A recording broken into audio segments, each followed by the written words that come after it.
Dok, kalau dokter lain kan dia periksa pasien, dia dapat duit dari pasien. Nah, kalau dokter forensik, mohon maaf, itu gimana dok penghasilannya tuh? Jadi gini, kan di KUHP-nya kalau nggak salah pasal 136 kalau nggak salah, itu biaya untuk pemeriksaan forensik itu ditanggung oleh negara. Tapi kan kita paham biaya penyidikan juga kecil. Jadi pada akhirnya yang nanggung adalah keluarga. Oh, gitu ya. Dan kita udah punya standar tarif yang ditetapkan oleh pemerintah daerah gitu, atau oleh kepala rumah sakitnya masing-masing. Gitu. Harusnya kan negara dok ya? Harusnya negara. Kami ya mirip kayak dokter yang lain, tapi kalau dokter yang lain itu adalah dia curiga pada bakteri, pada virus, gitu, pada tumor. Kalau kami tuh curiga pada ini kenapa orang yang seger-seger tiba-tiba meninggal gitu. Karena suka ada kan mati mendadak lagi nyetir mobil mati di mobil ya kan, ada mati di hotel seperti gitu ya, ada yang baru kemarin ketawa-ketawa sudah jadi jenazah ditusuk orang gitu kan, atau ditembak gitu. Jadi kita curiga kenapa ini gitu loh. Nah, kecurigaan kita sedikit paranoid nih. Ya kita mesti ngecek nih apa sisi lain gitu loh. Nah, makanya saya selalu mengatakan kalau yang ini teman-teman yang treating doctor sekarang cara berpikir ilmu pengetahuan alam IPA. Nah, kalau saya lebih pikir ke IPS ilmu pengetahuan.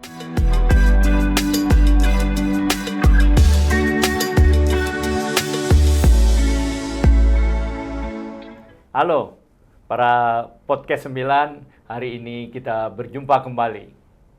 Tak banyak yang tahu ada kejahatan yang terungkap melalui mayat, melalui benda-benda mati. Ya, itulah yang disebut sebagai kedokteran forensik.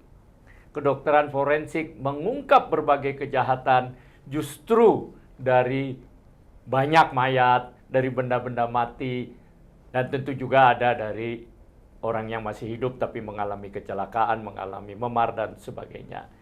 Hari ini kita akan membahas apa sih sebenarnya peranan kedokteran forensik dalam mengungkap kejahatan-kejahatan. Dan apa saja sebenarnya ruang lingkup dari kedokteran forensik.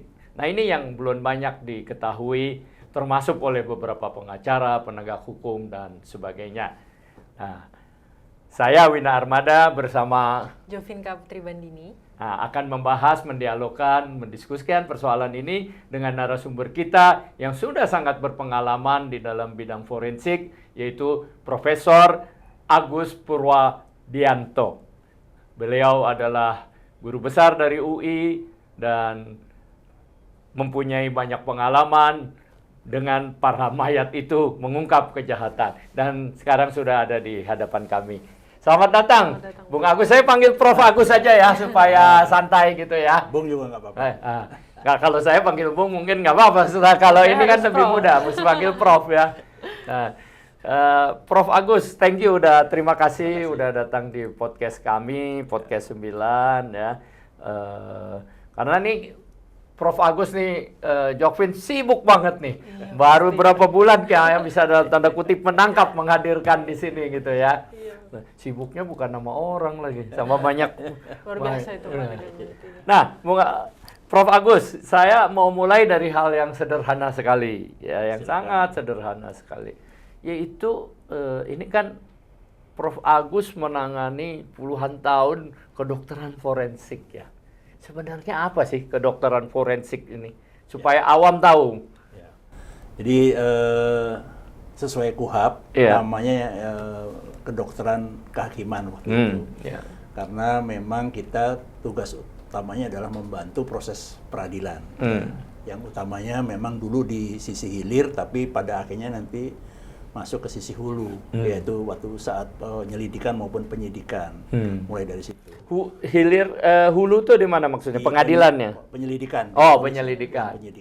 Oke, kalau di hilir kan di pengadilan. Sampai kadang-kadang di tahanan. Ya, kalau sedih itu. Nah, kami memanfaatkan ilmu kedokteran ya. Jadi kedokteran merupakan satu disiplin keilmuan sendiri yang dengan menggunakan aplikasi kedokterannya kita bisa memberi kontribusi kepada peristiwa pidana ya. Kenapa? Karena peristiwa pidana itu rata-rata kan kalau istilah saya adalah lap. Gelap ya. Iya, gelap. Saksinya kurang dan sebagainya. Nah, kebetulan kalau korbannya itu meninggal, si mayat tadi atau jenazah tadi itu fungsinya sebagai silent mentor. Silent mentor itu apa, Pak? Silent mentor itu adalah sebenarnya ada dua. Pertama, dia sebenarnya adalah yang harusnya dia bisa berteriak, nggak bisa berteriak lagi, nggak bisa menyuarakan satu apa yang terjadi sama dia ya. Gitu. Tapi dengan keilmuan kita bisa tahu tentang rekonstruksi untuk peristiwa-peristiwa pidana tadi, untuk juga sebab kematian, mekanisme kematiannya. Nah itu zaman saya dulu tahun 79 saya masuk sebagai asisten waktu itu. Dan pada saat ini kami sudah juga memeriksa orang hidup. Itu adalah satu maksudnya memeriksa orang hidup kayak dokter biasa nih atau gimana? Biasa, tapi kita mencari benda-benda bukti yang tadi Dina sampaikan yang menempel di korban atau pelaku ya gitu ya. Yang berkaitan dengan masalah kejahatan yang sesuai dengan masalah yang ada di pidana ataupun yang di luar pidana ya gitu, di luar KUHP maksudnya. Nah, dari situ kita fungsinya adalah memeriksa, jadi dokter pemeriksa. Jadi kami bukan lagi dokter pengobat. Gitu. Jadi kami ini udah hijrah. Udah hijrah ya. Kita meninggalkan kenikmatan. Kalau jadi dokter kan pengennya bisa ngobatin ya. Gitu. Jadi kami udah masa lalu itu gak bisa lagi. Sekarang kita adalah memeriksa dan untuk kepentingan penegakan hukum dan peradilan. Gitu. Jadi kalau sekarang ini lagi rame-rame lagi ada istilah amicus curiae. Jadi sahabat peradilan. Kita tuh orang pertama atau profesi pertama yang menjadi sahabat peradilan sebenarnya. Tanpa ngomong-ngomong gitu. Ngomong-ngomong gitu.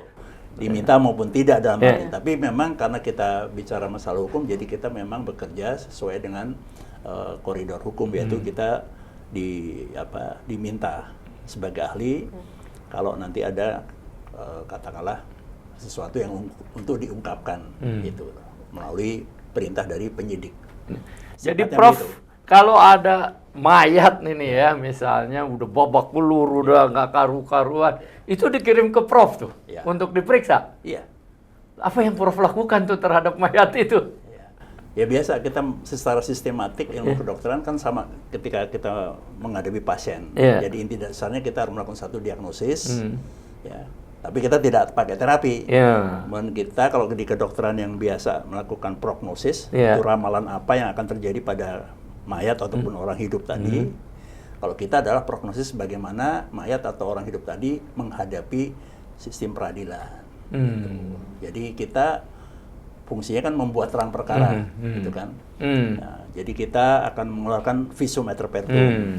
Gitu. Hasilnya ya. Hasilnya pada saat pertama dan dimungkinkan juga dengan KUHP 184 kita juga memberi keterangan ahli. Jadi kami ini adalah spesialisasi kedokteran yang memproduksi alat bukti. Gitu. Yaitu surat dalam bentuk visum tadi. Yang kedua atau surat keterangan ahli ya istilahnya. Yang kedua adalah ahli. Gitu. Ini teknis aja nih Prof. Kan Prof mungkin udah bosen kali ya sama mayatnya. Jokvin mau nggak ngeliat mayat gitu? Takut ya? Tidak Pak, terima kasih. Misalnya ada orang dikirim, udah ketembak dia, udah kesayat. Dokter tahu tuh kira-kira mengarah ke siapa yang menembak itu kalau dilihat dari pelurunya, dari siapanya. Jadi itu kan tergantung pada benda-benda bukti yang ada di jenazah. Oke. Nah, dulu kami fungsinya sebagai pasifis. Pasifis itu artinya kita nunggu aja di kamar jenazah. Kalau bicara mayat ya, kita nunggu sesuai jenazah datang ya kita periksa gitu. Tapi sekarang ini kita juga melakukan satu koordinasi sebenarnya. Karena zaman dulu tuh kalau kita ke TKP itu tidak tempat kejadian perkara ya. Tidak diperkenankan. Oh, nggak boleh. Tapi sekarang ini justru terjadi karena proses makin lama mungkin kriminalitas modus kejahatan juga makin banyak. Nah, kita juga sering membantu penyidik untuk datang ke TKP. Jadi dari situasi tadi kita itu selain membantu melalui ilmu kedokteran, kami juga melakukan semacam interaksi profesional dengan penyidik. Nah, sehingga kalau nanti ada mayat ataupun apapun, kita bisa melakukan satu koordinasi. Data TKP bisa diberikan oleh penyidik, tapi kita bisa diajak ke sana dan kita menyimpulkan sebenarnya letaknya adalah sebab kematian. Karena kalau dari sebab kematian itu pasti akan menentukan kualifikasi pidananya. Tapi tidak kalah penting juga identifikasi. Karena kalau ini jenazah tidak diketahui identitasnya, kan identifikasi itu maksudnya Prof mengidentifikasi siapa mayat itu. Betul. Oh, itu bisa ya di dalam ilmu bisa forensik. ya, kita lakukan beberapa cara-cara ya gitu. Jadi bisa aja melalui katakanlah sidik jari ya kan, kemudian melalui gigi odontologi itu dan juga melalui pemeriksaan tubuh secara keseluruhan itu, dan juga terakhir adalah melalui DNA gitu. Nah, ini biasanya kalau ada kecelakaan massal, kebakaran massal ya waktu tahun 98 itu misalnya gitu ya, banyak jenazah ditemukan gitu kan. Itu disaster victim identification ya. Itu kita juga lakukan seperti itu ya. Jadi tugas kita adalah tadi akan melihat pembuktiannya ya secara medis agar membuat terang perkara gitu.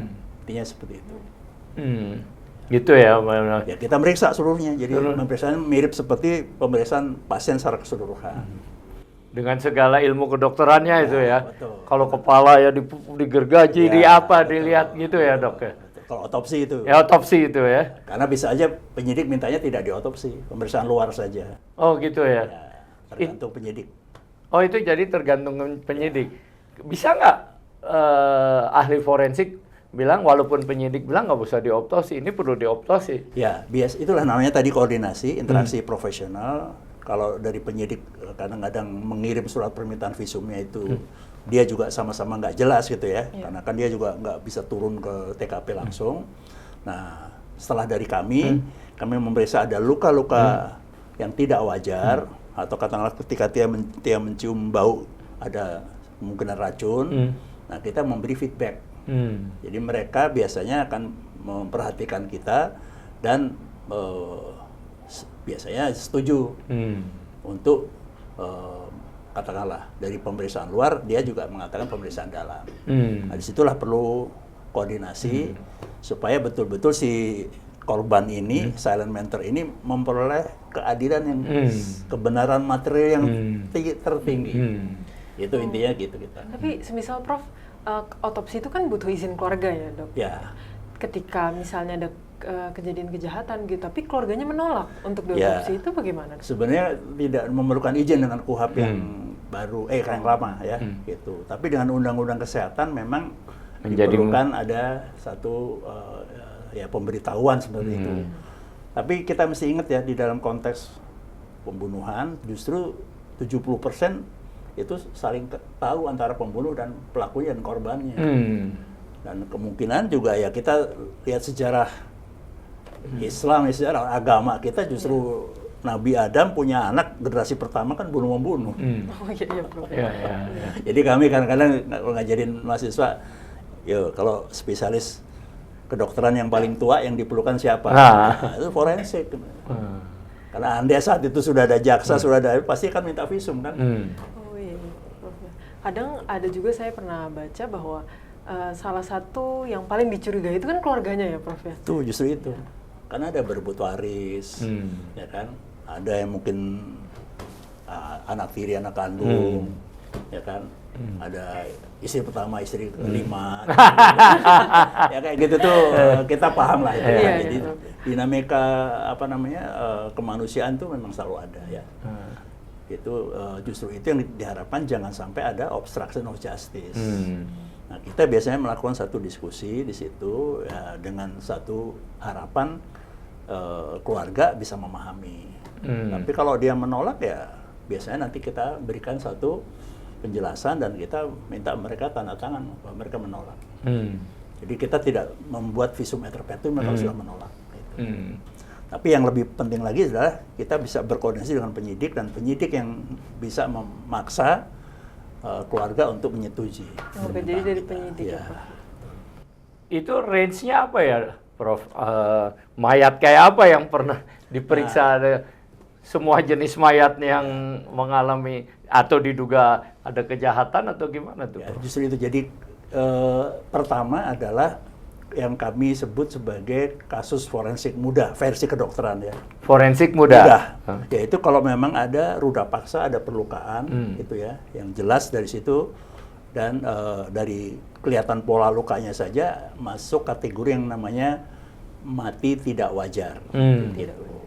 Jadi yang mati tidak wajar umumnya ada perlukaan dan pola-pola lukanya itu mengarah ke 3 hal ya, pembunuhan, bunuh diri atau kecelakaan. Gitu. Jadi kalau kecelakaan misalnya luka-lukanya itu ada di tempat-tempat paling luar, gitu ya, itu samping alat tubuh yang lain. Kalau luka-luka pola luka bunuh diri biasanya ada sayatan-sayatan percobaan biasanya gitu ya, dan di dalam jangkauan di yang bersangkutan. Jadi kalau misalnya lukanya di punggung sini kan susah ya, dia menusuk sendiri kan sulit gitu ya. Itu mengarah ke arah pembunuhan ya. Gitu.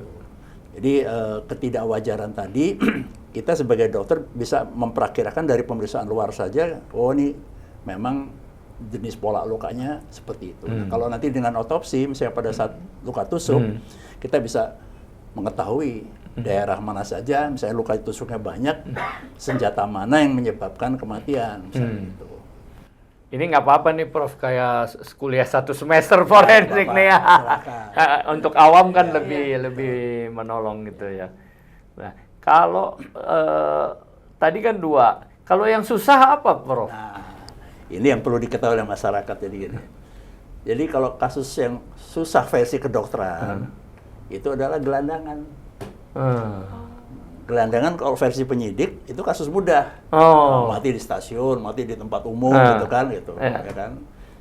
Apa kurus gitu segala macam. Tapi kalau masuk ke tempat kita mesti mengecek sebab kematiannya apa ya. Nah, kita mesti meriksa itu laboratoriumnya banyak. Kita ambil jaringannya, gitu, kita ambil darahnya, urinnya dan sebagainya, terus kita cek satu persatu. Jadi itu mirip seperti otopsi karena satu penyakit tertentu yang kasus sulit ya di satu rumah sakit.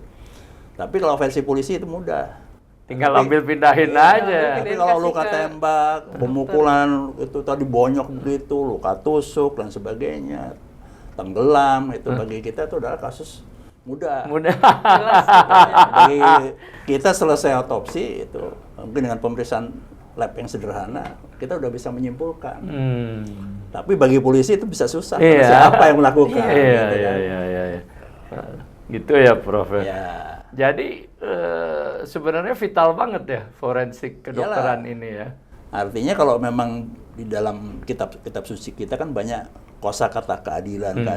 Begitu menyangkut nyawa manusia, seorang manusia itu kan dengan dia adalah penyandang HAM, mestinya kan harusnya negara ini hadir gitu kan, mengungkapkan kenapa kok dia bisa mati gitu. Nah makanya irisan kita pun pada akhirnya juga dengan kedokteran yang pada umumnya. Kita sebagai spesialis kita juga harus bisa melihat, menganalisis apakah yang meninggal ini juga karena penyakit. Gitu. Nah, itulah fungsinya kita memberi keterangan ahli itu di situ ya, ekspertis yang kita hasilkan.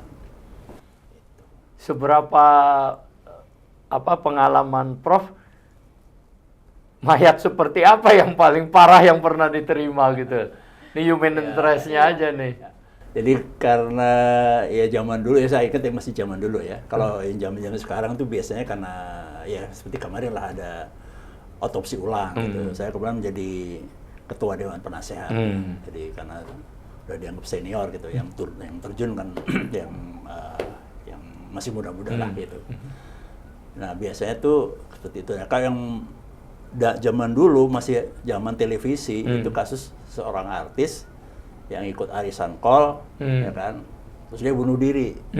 Nah itu karena dia artis, nah, Kita kan tiap kali ngelihat terus tuh kan gitu. Nah, waktu kita meriksa mayatnya malam-malam, nah, itu masih terngiang. Jangan-jangan di TV juga Iya, masih iya, ditayangkan iya. juga itu ya. Itu manusiawi lah itu ya Iya. dari situ. Iya. Tapi yang lain-lain sih sebenarnya nggak ada inilah gitu. Jadi sehancur apapun jasadnya itu Prof udah biasa tuh menangani. Nah, kami memang karena dalam pembelajaran sejak di mahasiswa itu kan diajarin anatomi ya, dan kita memang di desensitisasi namanya. Jadi pelan-pelan kita nggak langsung lihat mayat secara keseluruhan, tapi kita ngelihat tulang belulang dulu. Nanti lama-lama lihat potongan tubuh dan sebagainya, nah baru ngeliat mayat yang utuh gitu. Jadi kita sudah punya satu semacam ya pembiasaan yang baik. Yang kedua adalah ketika kita sebagai dokter, kita tuh ada satu keberjarakan yang jangan sampai ada larut emosi kita sehingga kita juga bisa rasional. Gitu. Nah, yang lebih penting lagi untuk forensik adalah karena kita juga harus membuka seluruh proses kematian atau perlukaan dan sebagainya, bisa saja itu diakibatkan oleh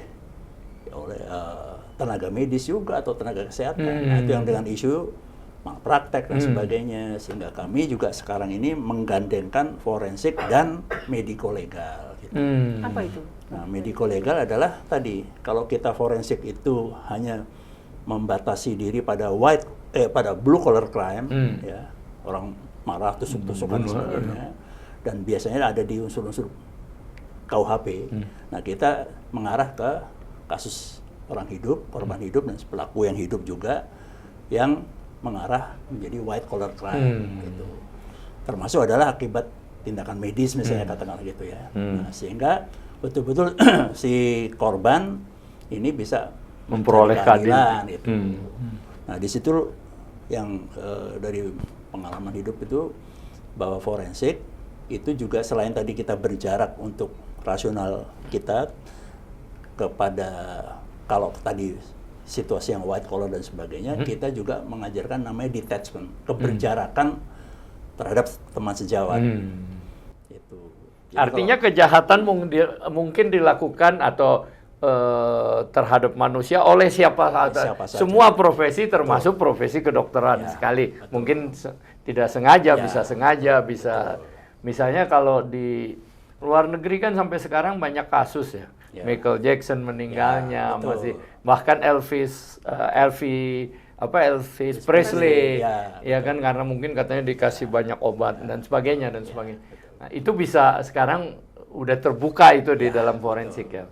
Nah, itu melalui mediko-legal. Jadi mediko-legal itu sebenarnya adalah tetap fungsinya lebih banyak ke melakukan satu analisis, tapi juga bisa untuk menyelesaikan kasus. Termasuk juga kasus yang belum tentu dibawa ke peradilan, gitu loh. Tapi kan harus diselesaikan, gitu kan, karena mungkin ada sengketa atau ada perlu penyelesaian lah, gitu. Kalau gitu, Prof, mungkin ini untuk awam juga. Biasanya penyelesaiannya itu bagaimana, Prof, ketika dia mengalami misalnya diduga malpraktik, untuk bisa diselesaikan secara mediko-legal juga itu bagaimana, Prof? Jadi inti dasarnya adalah kalau dalam situasi seperti tadi itu kan pasti ada dugaan-dugaan, pasti ada laporan kan dari pihak keluarganya ataupun juga dari pihak masyarakat yang awam atau masyarakat biasa ya, LSM dan sebagainya. Nah, itu biasanya nanti mereka akan mengirimkan kepada profesi biasanya. Nah, dari profesi itu, sekarang kalau dulu kan ada di Majelis Kehormatan Etik Kedokteran di bawah IDI, sekarang ini sudah ada Majelis Kehormatan Disiplin Kedokteran gitu. Dan nanti ada hukum juga. Jadi artinya memang itulah, karena irisannya sama, ya kayak kalau di hukum itu ada perbarengan gitu ya. Gitu. Nah, itu berarti kan kami sebagai ahli bisa memilah-milah mana nih letaknya ya. Spektrumnya tuh ke arah mana arahnya gitu ya. Tapi kami karena bekerja adalah untuk imparsial, independen ya. Jadi kami adalah amicus curiae. Jadi kami menempatkan diri itu juga sebagai wasit di situ, sebagai pihak yang di tengah, pihak yang netral gitu loh.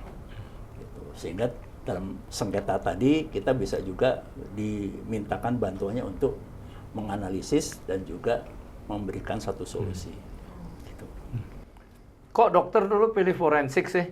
Kenapa nggak pilih kesehatan, kecantikan, estetik kan gitu kan? Banyak dengan berhadapan Minatnya dengan lebih wanita banyak cantik, mungkin duitnya juga banyak dan sebagainya. Atau kedokteran apalah gitu ya. Apa ya latar belakangnya, Prof? Ya sebenarnya saya wartawan juga. Iya. Anda tahu ya, dulu saya di media Skolapius ya dulu. Jadi ya karena saya anak pertama, jadi saya inginnya adalah kalau bisa langsung yang bisa jadi pegawai negeri saat itu. Oh gitu. Itu motif yang pertama karena ya alasan ekonomi, sosial ekonomi itu satu, dan kepastian hukum untuk hidup ya itu. Nah dulu sebenarnya saya lebih memilih ke kesehatan masyarakat karena saya nggak terlalu suka dengan lab ya gitu. Saya memang karena sebagai wartawan kan ya kita pengennya jalan-jalan keluar gitu. Tapi karena satu dan lain hal tidak bisa diterima pada saat itu. Ya yang terbuka formasinya adalah forensik. Gitu.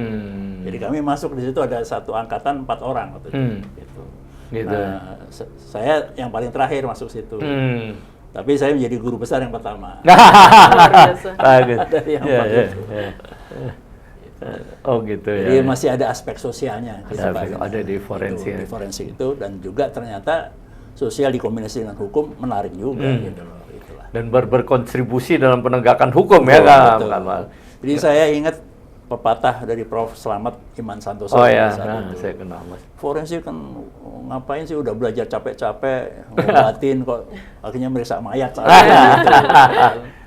Jadi ya apa jalanin aja, itu suatu saat akan berguna, itu Prof. Slamet bilang gitu. Gimana caranya supaya nggak bosen? Pepatah beliau begini, sambil makan akan timbul nafsu makan. Nah, itu saya masih ingat itu. Jadi lama-lama saya juga mencintai forensik.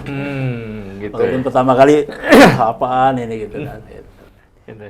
Jadi udah biasa tuh Prof ya dengan suasana kamar mayat-mayat yang macam-macam gitu ya.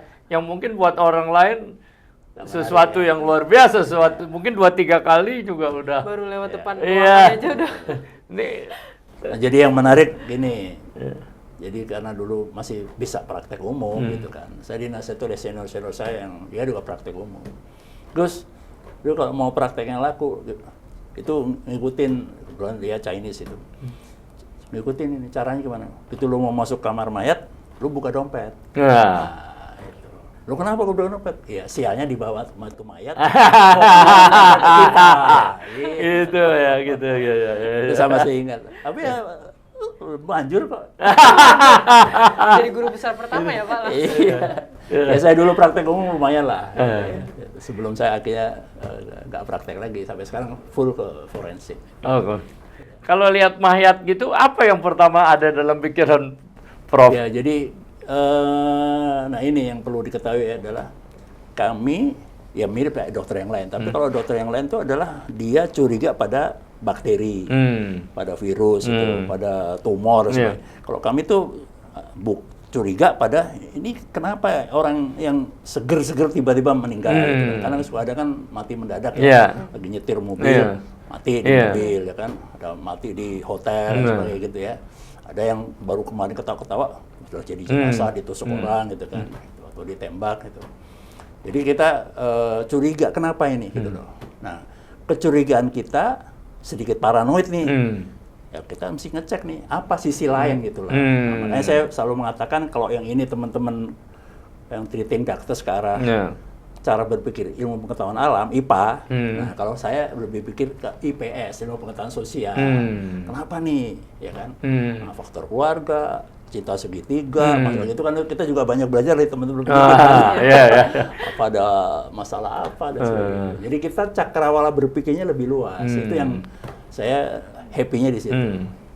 Kalau ada orang diperkosa nih, Prof ya, pukulin, diperkosa, bisa terungkap kan dengan forensik? Gimana caranya, Prof? Ya sepanjang bahwa bukti-bukti perkosaannya itu masih ada, bisa. Nah makanya saya kadang-kadang kalau ngajarin mahasiswa ya, kalau perkosaan intinya adalah tertangkap basah dalam keadaan basah.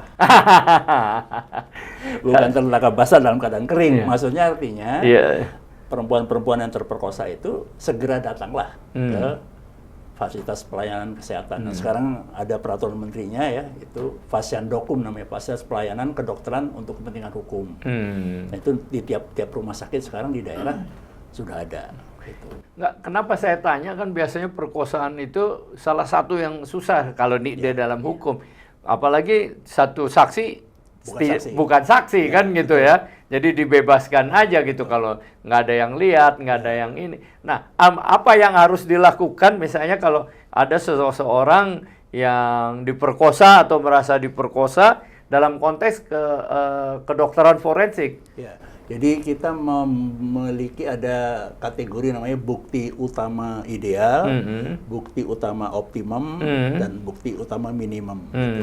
Dan satu lagi bukti-bukti tambahan. Gitu. Jadi bukti utama optimum itu adalah ya persetubuhan itu sendiri, gitu kan, dengan paksaan, gitu, yang nanti bisa kita buktikan, misalnya dengan luka-luka penaklukan, gitu, atau ada luka-luka lain, ya, gitu ya intinya, ya, ada paksaan yang mungkin ditodong dulu atau apa dipaksa ya, gitu.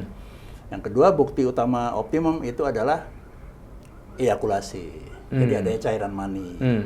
Nah, kemudian bukti utama minimum adalah penetrasi. Prof, kalau misalnya begitu dia diperkosa, jadi mohon maaf, spermanya itu jangan dihilangkan dulu, dibawa ke... Makanya tadi dalam keadaan basah datang ke jangan gitu mandi ya. dulu. Gitu. Jangan bersih-bersih, ketemu dokternya, ganteng-ganteng, cakep-cakep, wah saya dandan dulu. Hilang alat buktinya. Barang buktinya hilang. Nah, dia dokternya harus ke dokter forensik ya? Ya, atau ke dokter umum boleh nggak dia nah, misalnya? Kalau ke dokter umum problemnya adalah tergantung situasi kedaerahan setempat. Tapi saat ini karena jumlah dokter spesialis forensik sudah cukup banyak dan penyidik sudah mulai memahami bahwa kalau kayak gitu tuh dibawa ke rumah sakit yang ada dokter forensiknya. Ya datanglah ke situ. Gitu. Jadi kami udah punya standarnya gitu. Kan saya dulu mantan ketua perhimpunan dokter spesialis forensik ya se-Indonesia gitu. Ada standarnya dan kita bisa memeriksa. Kalau di daerah memang kadang-kadang masih berbagi nih sama spesialis kandungan, gitu kan. Tapi begitu nanti sudah ada spesialis forensik, biasanya nanti penyidik akan lebih bisa memeriksa forensiknya. Karena kami lebih bisa mendokumentasikan itu. Si korban boleh datang langsung ke dokter forensik? Biasanya kalau dalam kondisi yang sekarang ada one stop services itu ya. Jadi ada beberapa rumah sakit yang karena dokter spesialis forensiknya memiliki kedudukan juga ya di situ, dia bisa memanggil penyidiknya. Jadi one stop service itu. Sudah terintegrasi apa ya? Sudah terintegrasi. Jadi artinya si korban itu tidak perlu kemana-mana lagi gitu. Kalau sebelumnya adalah pemeriksaan terpadu PKT itu pelayanan kedokteran terpadu. Nah itu biasanya diantar oleh istilahnya lingkaran dalam. Lingkaran dalam itu bisa temannya, bisa LSM, bisa siapapun lah, keluarga dan sebagainya. Karena kadang-kadang perempuan terperkosa itu nggak mau ngomong kemana-mana. Gitu. Ya, makanya kalau ke polisi dulu kan yang ada wartawan yang udah dicatat, disebarluaskan. Wah, si pelaku pun udah punya strategi atau apa dianya malu juga sih ininya. Gitu loh. Jadi itu memang itu sekarang udah terkoordinasi cukup baik karena setelah juga dipegang oleh Kementerian Pemberdayaan Perempuan dan ini ya Pelindungan Anak ya, dan undang-undangnya juga udah mendukung situ ya gitu. Jadi sekarang tuh kekerasan seksual tuh dengan bukti elektronik satu saksi udah boleh Pak. Iya. Ya kan? Ya. Udah boleh. Jadi artinya ada pergeseran di mana hukum-hukum patriarki itu makin lama makin melunak gitu ya. Iya. Satu proses keadilan. Gitu. Iya. Nah, udah berapa tahun Prof di forensik? Ya 81. Saya 80 masuk ya lulus. 80. Kemudian 84 tuh saya dapat spesialisasi ya. Dulu spesialisasi itu 2 saya dapatnya dari universitas, itu baru angkatan pertama, dan yang kedua dari perhimpunannya. Gitu. Sekitar 40 tahun ya dok ya? Kalau hitung. Ya hampir 40 tahun yang lalu lah, 42-43 tahun yang lalu. Sama 40 tahun itu Prof, ada nggak kejadian yang terungkap Ya. akibat forensik itu, Prof? Ya, jadi misalnya yang ada adalah yang saya ingat itu adalah Kasus-kasus yang besar gitu, Prof? yang mayat dipotong oleh suaminya waktu itu. Nah itu Dimutilasi ya? Dimutilasi, mutilasi. Prof. Itu akhirnya bisa terungkap. Terus kasus-kasus yang biasanya kan ada senior saya tuh Dr. Abdul Mumin Idris yang ya. sering Kena. mengungkapkan itu ya. Gitu. Kalau saya itu dulu kasus yang bom ya di daerah di BEJ waktu itu. Ya. Itu juga langsung bisa ketahuan ya kan. Gitu. Jadi inti dasarnya adalah secepat mungkin koordinasi itu yang akan memberikan hasil yang bagus. Gitu. Tapi kalau melihat dari beberapa kasus-kasus yang ada ya, kalau yang dianggap sulit biasanya penanganannya juga memang bermasalah gitu. Dari awal koordinasinya ini kurang Lamban lah apalah ya. Oke. gitu. Tapi umumnya bukan dari pihak kami. Koordinasinya itu bagaimana, Prof? Kan dokter forensik itu banyak ya, Prof ya. Lalu ketika terjadi kejadian di suatu tempat, lalu menentukan akan dia diarahkan ke rumah sakit mana, itu bagaimana, Prof? Ya itu kan ada azas teritorial gitu ya. Gitu. Dulu sebelum banyak rumah sakit yang memiliki spesialis itu hampir semuanya disentralisir ke RSCM. Tadi saya cerita sama Bang Wina ini bahwa dulu permintaan visum itu ke lembaga kriminologi UI itu sejarahnya di situ. Jadi bukan ke rumah sakit. Dan kami di sini sudah terbiasa koordinasi gitu dengan teman-teman Fakultas Hukum, FISIP ya kriminologi dan apoteker waktu itu untuk toksikologi gitu. Tapi setelah di UI itu pascanya itu digeser masuk ke fakultas ya kita terpisah-pisah lagi. Gitu. Jadi intinya adalah ada regio tertentu, biasanya adalah Polsek gitu ya atau Polres gitu yang meminta ke rumah sakit terdekat yang sudah ada spesialis forensiknya gitu. Biasanya rumah sakit pendidikan atau rumah sakit daerah yang memang dia ya istilahnya statusnya udah tipe A atau tipe B lah pendidikan biasanya. Kalau tanggung jawabnya ke siapa ya, Prof? Kalau dokter forensik itu dan di bawah siapa dia Ya. organisasinya atau ininya? Ya. Jadi secara kalau untuk visum et repertum ya dan ahli itu adalah dia memiliki tanggung jawab profesional pribadi ya. Tetapi secara mutu untuk standarisasi ada di dalam Perhimpunan Dokter Forensik Indonesia PDFI ya. Kita ada satu spesialisasi yang dia kita akan membina, mengontrol mutu gitu kan.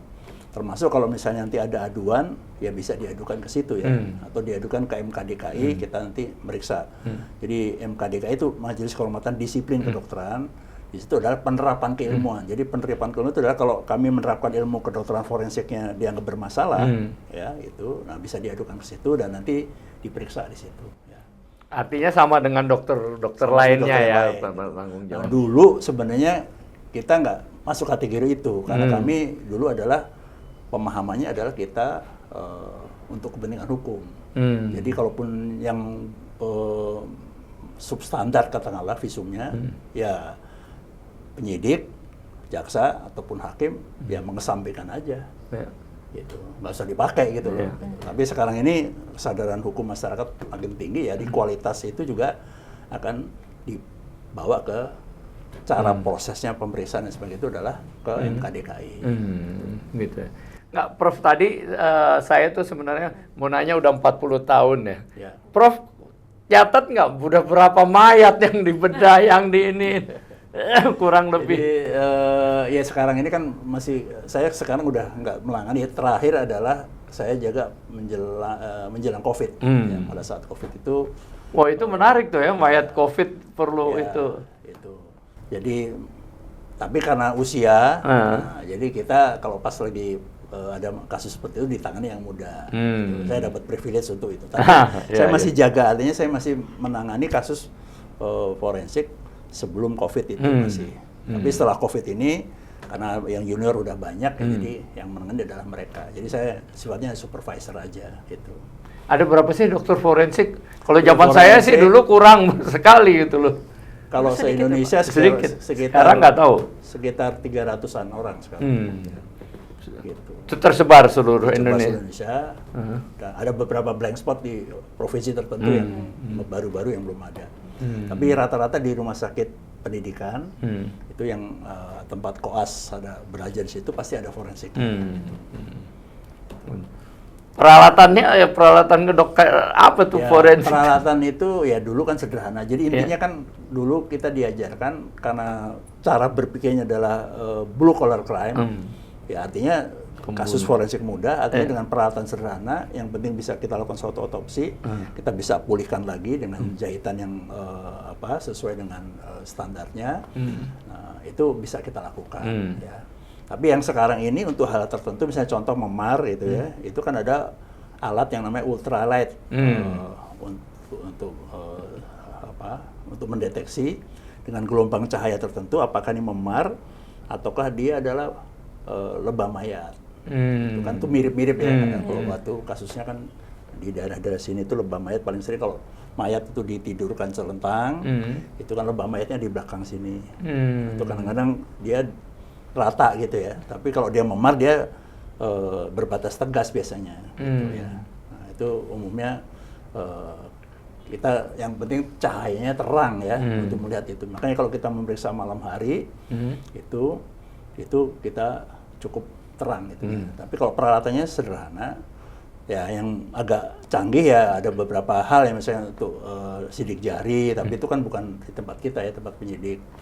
Terus ada yang terbaru adalah postmortem CT namanya, postmortem setelah CT yang untuk tanpa otopsi nanti ketahuan itu. Jadi forensik juga menyesuaikan dengan peralatan kemajuan peralatan kedokteran juga ya.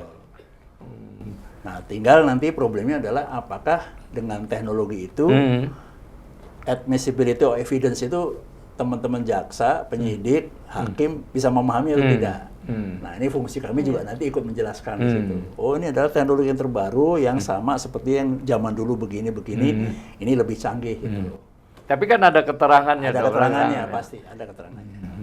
Dan itu memang untuk beberapa kasus sulit tertentu kita juga akan membuka jurnal dan kita akan menyampaikan di situ. Karena kembali lagi ya, modus kejahatan tuh makin lama makin canggih juga. Kadang-kadang dengan bahwa pelaku pengen membuat alibi, menghilangkan barang-barang bukti. Nah, kami ini diajarkan untuk berpacu dengan sisa-sisa yang serapi apapun penjahat pasti akan meninggalkan jejaknya. Begitu ya dari kedokteran itu. Nah, jejak-jejak itu yang akan kita coba cek. Nah, itulah kita agak sedikit paranoid di situ. Gitu. Termasuk racun juga ya, Dok. Ya, tadi racun. dokter bilang bisa tercium langsung. Bisa. Kalau zaman dulu adalah baygon itu. Bau minyak tanah, ini baygon. Bisa kita nggak bicara kasus, tapi semacam kasus Jessica misalnya, yang terkenal kan itu urusan racun meracun, urusan dia benar diracun apa enggak, itu bisa terungkap juga dari. Jadi intinya kalau begitu dia masih muda itu kayak yang diharapkan belum saatnya mati, nggak ada luka. Nah, cara berpikir kita pasti ada kemungkinan racun atau kemungkinan obat. Nah, berarti kita akan memeriksakan labnya itu dari awal. Nah, untuk memeriksa lab yang dari awal itu, kita juga mestinya kita lakukan otopsi dalam keadaan mayat masih segar, belum dikasih intervensi macam-macam gitu loh. Oh gitu ya. Kalau udah dikasih intervensi macam-macam, udah dikasih formalin dulu, dikasih apa, nah itu yang jadi kadang-kadang mengacaukan interpretasi. Nah kalau begitu gimana tuh, Prof? Nah, kita biasanya nanti akan melihat berdasarkan pengalaman-pengalaman dari beberapa negara lain, apakah interaksi tadi akan menghilangkan atau menurunkan zat tersebut, ya gitu.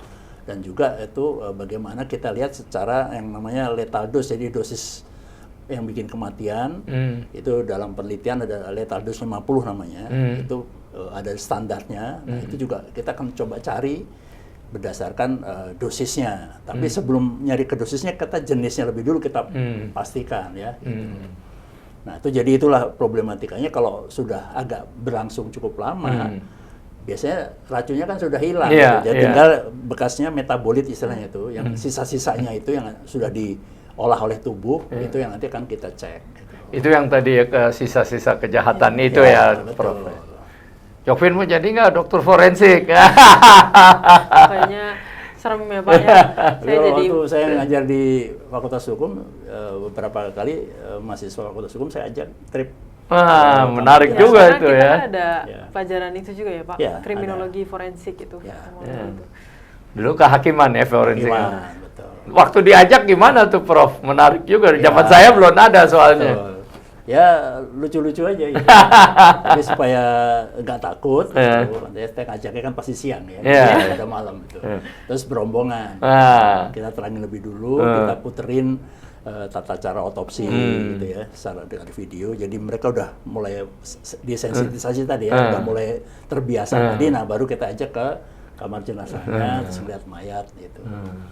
Iya, ya lebih efektif kali ya. Nah, langsung memahami posisi-posisi luka. Ya, betul. Ya, tapi sekarang kalau ngajar kan dengan slide-slide juga udah langsung bisa dapat ininya kan.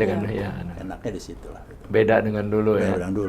Gitu. Kita punya koleksi slide yang cukup banyak gitu.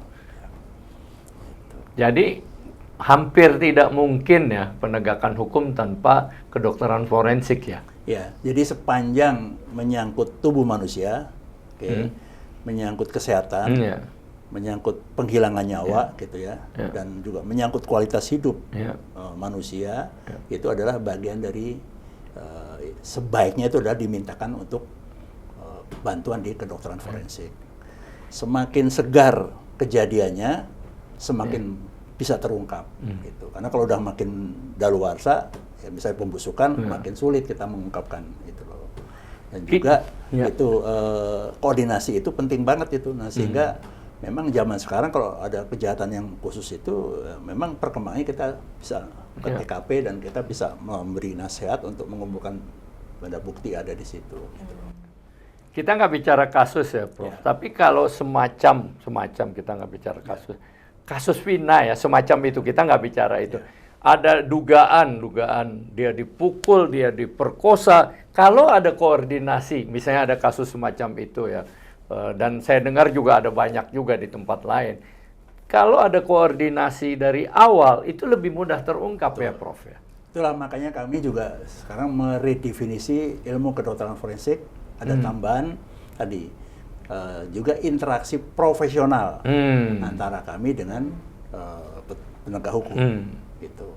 Jadi penegak hukum kan bisa saja juga lawyer. Jadi misalnya katakan ini belum masuk ke laporan ke polisi, kalau lawyer atas nama keluarga juga menghendaki adanya satu otopsi, nggak apa-apa. Atau ada pemeriksaan, nggak apa-apa. Kita bisa. Kalau otopsi bisa diminta oleh siapa aja, Dok? Ya? Otopsi, kalau untuk otopsi forensik adalah harus dengan penyidik. Iya, penyidik. Tapi kalau otopsi klinis, ya misalnya katakanlah ada jenis penyakit tertentu yang belum ketahuan apa sebabnya gitu, oleh pihak keluarga bisa. Gitu. Nah, hanya ini pengaturannya nanti melalui kebijaksanaan dari keluarga maupun rumah sakit. Gitu. Nah, kita biasanya nanti akan kerjasama dengan spesialis patologi anatomi atau patologi klinik ya, yang lain gitu. Kalau tahapan-tahapan dari otopsi klinis dan otopsi forensik itu memang berbeda, Dok? Ya, itu berbeda, tapi untuk hal-hal yang sifatnya memang udah menjadi masalah publik, itu biasanya kami forensik lebih dahulu, didahulukan. Kenapa? Karena ada kemungkinan tetap karena udah publik itu, unsur pelaku atau unsur nanti deliknya itu kan akan menyusul belakangan. Sehingga kita biasanya adalah penyidik yang akan dilaporin dan meminta pada kita lebih dulu. Itu satu. Kedua adalah karena keterampilan otopsi itu pada umumnya banyak dimiliki oleh spesialis forensik ya. Gitu. Jadi biasanya kalau nanti ada otopsi klinis, biasanya kami juga diundang bersama dengan spesialis yang lain. Gitu. Jadi artinya leadernya bisa kami di dalam proses otopsinya, tapi nanti pemeriksaan pendukungnya itu oleh spesialis yang lain. Gitu.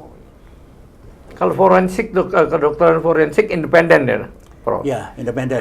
Karena kami bersumpah, satu ya. Dan kalau lihat visumnya kan pro justisia. Yang terakhir adalah demikianlah saya nyatakan sesuai dengan keilmuan yang tertinggi dan sesuai dengan sumpah jabatan, sesuai dengan ketentuan perundang-undangan itu. Jadi artinya memang itu memberi jaminan bahwa kredibilitas alat bukti berdasarkan barang bukti yang kita periksa itu adalah betul-betul kredibel. Nah, tentu kenapa saya tanya, tentu kan banyak kepentingan, termasuk kepentingan dari penyidik ya. Kadang-kadang apakah sering terjadi perbedaan, Prof, antara penyidik dengan hasil dari pemeriksaan forensik ini? Sepanjang yang tadi karena kami dibekali oleh sumpah, Iya. kita dibekali oleh standar Iya. keilmuan, kedokteran, dan rata-rata apa yang kita periksa itu basisnya adalah ilmu pengetahuan Iya. alam, oke? Iya. Sehingga kepastian dari ilmu pengetahuan alam itu kan lebih jelas ya, Iya. gitu. Dan kita tidak sama sekali untuk berkepentingan dengan masalah pelaku, karena pelaku itu kan urusannya penyidik Iya, atau iya. urusan penegak hukum yang lain atau aparatur hukum yang lain. Jadi kita hanya mengungkapkan sesuai dengan keilmuan kita, karena itulah kami dengan imparsial, independen, dan kita ada detachment, kita ada keberjarakan, gitu. Jadi termasuk berjarak pada penyidik, gitu ya. Gitu. Jadi kita nggak bisa diperintah sesuai selera penyidik, Iya. gitu ya, untuk menentukan bahwa diarahkan kemana. Nggak bisa ya, nggak bisa. bisa. Dan kalaupun nanti ada yang seperti itu biasanya masuk ke Dewan Etika di tempat kami. Artinya melanggar itu ya, melanggar. Harus sesuai ilmunya gitu, hasilnya itulah yang dikemukakan ke penyidik. Mau penyidik memakainya bagaimana, mau penegak hukum mau bagaimana, ya terserah mereka ya. Yang penting ini hasil pemeriksaan kami gitu ya, murni gitu. Oh. Ya, kalau misalnya itu tidak diketahui, sebab kematian tidak diketahui, ya kita sampaikan. Sering itu terjadi, Dok. Ya kalau dia hanya pemeriksaan luar saja, gitu ya, itu kan pasti ada kalimat yang mengatakan kita nggak sampai pada sebab pasti, karena kan untuk pastinya harus diotopsi. Gitu. Jadi kalau sebab kematian tidak dapat ditentukan karena tidak dilakukan pemeriksaan dalam atau otopsi, ya itu adalah terserah. Artinya kalau nanti ada hal-hal yang lain dari yang menghalangi otopsi tadi, ketemu gitu novumnya, itu silakan mau diotopsi ulang, silakan saja. Gitu.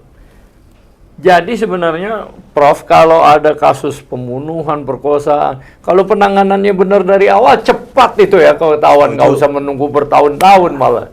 Makanya kita juga dalam KUHAP yang lama itu, kita juga setiap dokter boleh melakukan pemeriksaan forensik. Tidak dimonopoli oleh spesialisnya. Oh gitu? Iya, karena kan dokter atau dokter ahli gitu, atau ahli lainnya itu boleh melakukan pemeriksaan sepanjang penyidiknya yang memerintahkan dan menginstruksikan untuk itu. Gitu. Jadi kecepatan itu penting. Jadi jangan sampai karena Indonesia ini luas gitu, di satu daerah gitu kan, kejadian ada pidana di situ, terus akhirnya disimpan mayat lama. Kan mayat nggak bisa disimpan, Pak. Oh gitu ya? Luka juga nggak bisa disimpan. Ya, makanya sesegar mungkin. Nah, kita sekarang juga sudah dibekali dengan dokumentasi. Makanya dokumentasi itu akan menjadi salah satu benda bukti juga yang kita submit juga kalau dipandang perlu nanti ya di pengadilan ataupun di kejaksaan gitu. Dok, kalau dokter lain kan dia periksa pasien, dia dapat duit dari pasien. Nah, kalau dokter forensik, mohon maaf, dia apakah kalau dihitung meriksa satu mayat atau satu goresan, itu gimana, Dok, penghasilannya tuh? Jadi gini, kan di KUHAP-nya kalau nggak salah pasal 136 kalau nggak salah, itu biaya untuk pemeriksaan forensik itu ditanggung oleh negara. Tapi kan kita paham biaya penyidikan juga kecil. Jadi pada akhirnya yang nanggung adalah keluarga.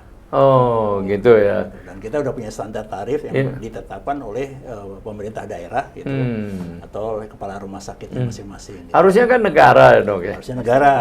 Dokter aja, dokter bedah, kalau bedah kaki kiri kanan ini misalnya 100 juta tambah 100 juta 200 juta, mahal sekali gitu ya. Apalagi forensik kan harusnya dibayar oleh negara ya. Betul. Yang kasihan korban justru itu kan. Iya. Tapi kami udah berjuang di BPJS untuk memperjuangkan itu.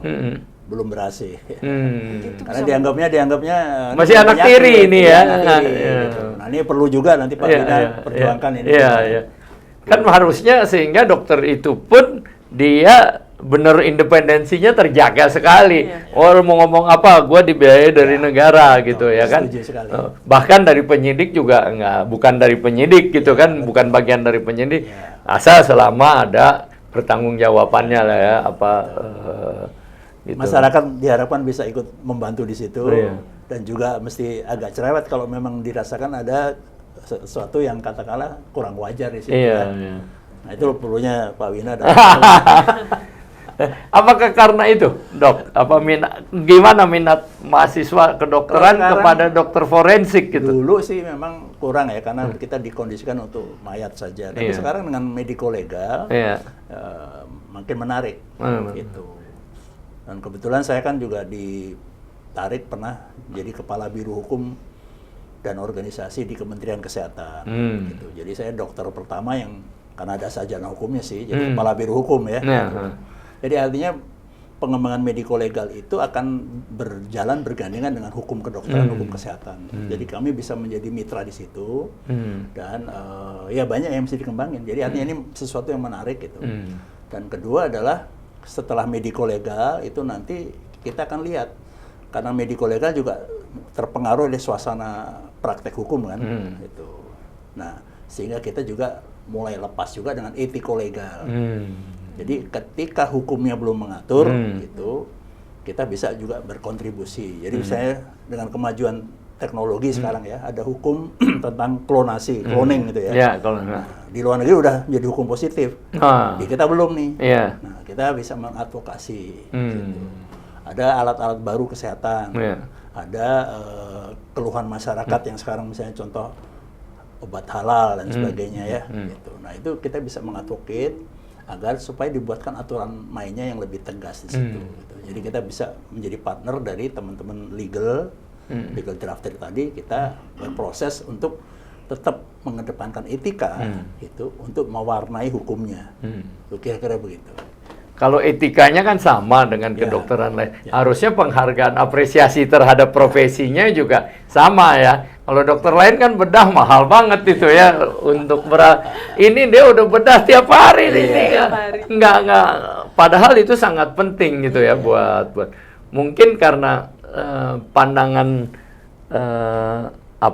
dulu mengenai tidak perlu peranan dari forensik yang tidak sedemikian dianggap nggak penting, jadi juga dianggap ini bukan profesi aja nih gitu. Jadi sehingga pun harusnya kan kalau menurut saya sih satu mayat satu, atau bahkan kan kalau dokter itu kaki sendiri, ini sendiri, mata kiri, mata kanan dan sebagainya gitu ya. Jadi masing-masing kaki seperti dokter ortopedi gitu ya. Sini kayak dokter penyakit dalam, seperti jumlah kaya sekali kita. Taruhlah 25% atau 10% kan. Ada kan kalau dilihat dari avokat kan juga gitu, jam kerjanya sekian $2 pakai. Setiap tindakan berbeda ya Pak? Iya, gitu loh. Ya, taruh tidak semahal itu, tapi itu kan merupakan satu keahlian profesi juga yang perlu dihargai kan. Nah, kalau dibilang nanti jadi kayak itu konsekuensi kan, lihat mayat tiap hari, lihat ini membuka dari otak perut sampai itu tiap hari kan gitu ya. Ya itu mimpi kita gitu. Tapi mulai sekarang udah ada istilahnya, kita mulai dihargai oleh pihak-pihak misalnya asuransi dan sebagainya yang sadar bahwa memang kepastian hukum itu perlu gitu. Misalnya contoh ada orang pertanggungan untuk asuransinya cukup tinggi gitu, dia mati mendadak, nah mestinya itu harusnya diotopsi. Gitu. Jadi itu dari situ bisa kita dapat penghargaan lah ya. Gitu.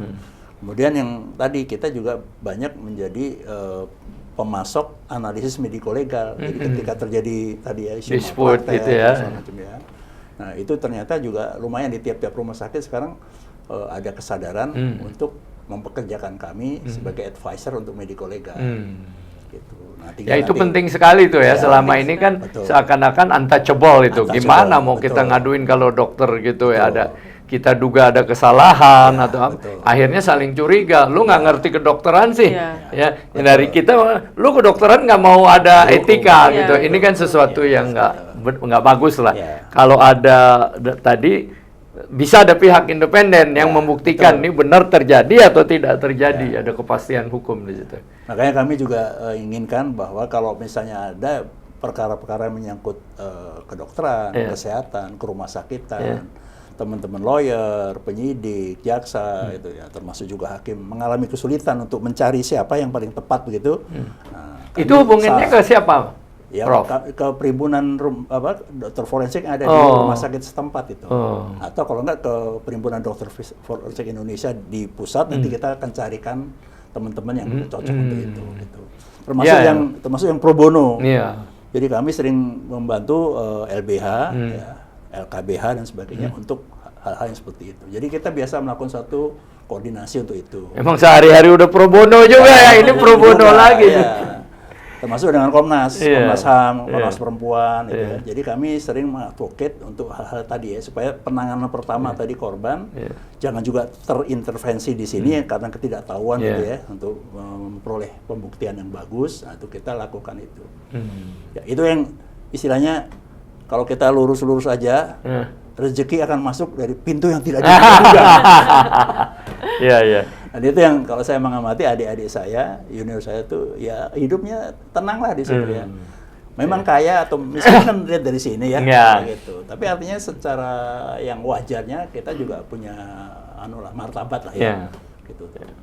Yang bisa dibanggakan lah gitu ya. Gitu.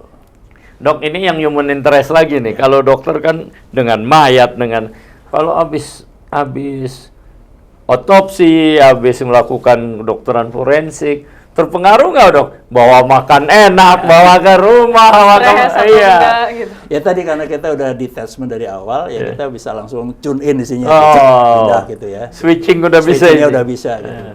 Tapi kadang-kadang saya iseng sama mahasiswa saya, ya tak traktir yuk. Zaman dulu kalau saya masih involved gitu ya, mahasiswa tuh tak traktir. Jadi setelah ada mayat busuk, saya ambil yang di kampus tuh, tukang bakso, makan. Di situ banyak dramanya. Ada.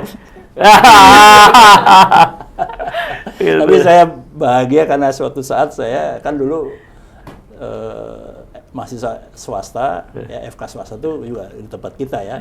Jadi ada yang dia udah jadi bosnya detailer lah gitu ya. Nah, gantian saya ditraktir. Dok, kalau udah traktir gitu, saya waktu itu nggak bisa makan ya.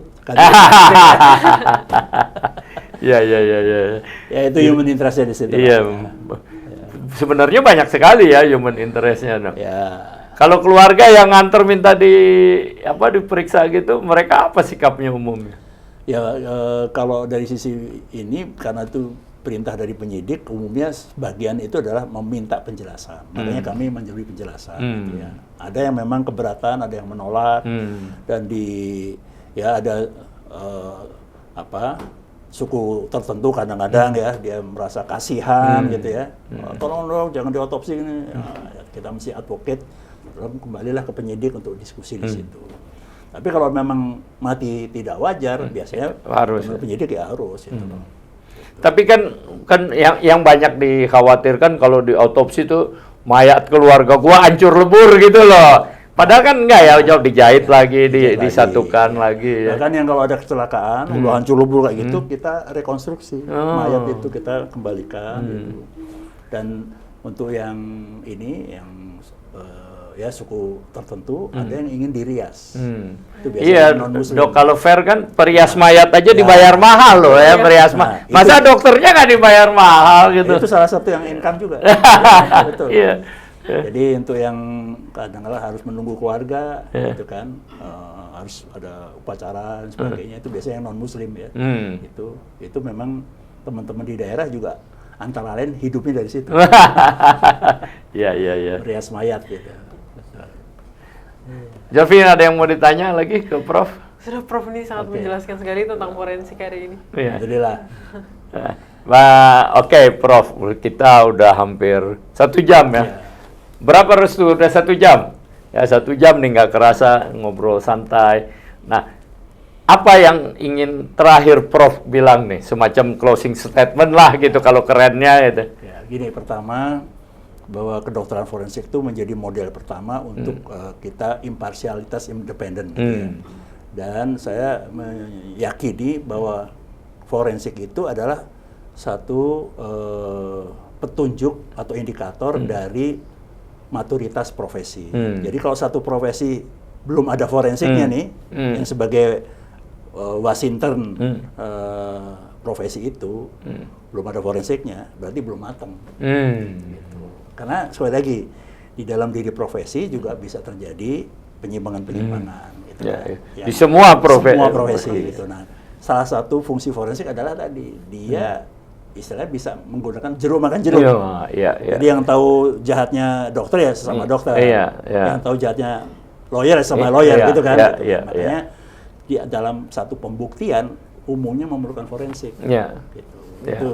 Dan ini kebetulan di UI sudah ada asosiasi forensiknya, Pak Winan itu. Jadi berbagai fakultas, teknik, termasuk bahasa forensik ada juga tuh, kriminologi, hukum dan sebagainya, psikologi ya. Nah itu kita bersatu. Jadi inti dasarnya adalah walaupun kejahatan makin sulit diungkapkan, tapi dengan bantuan ilmu pengetahuan dan interkolaborasi ahli, itu diharapkan kita tetap akan bisa mempersembahkan kebenaran ilmiah. Secara saintifik ya. Gitu. Oke. Itu adalah itu main job kami, termasuk mengungkap kejahatan white collar crime. Gitu. Baik, terima kasih Prof. Agus kehadiran di Studio 9 ya. Ya katakanlah kuliah 1 semester mengenai forensik gitu ya. Terima kasih. Mahal ini Pak. Sekali lagi mudah-mudahan ini bukan yang terakhir datang ke podcast kami. Demikianlah dialog kami dengan Profesor Agus. Kami selalu ingatkan, tegakkan hukum, berikan keadilan. Dan sebelum mengakhiri, saya Wina Armada Soekardi. Saya Jovin Kaptri Bandini. Ya, sampai jumpa lagi pada program yang akan datang. Terima kasih.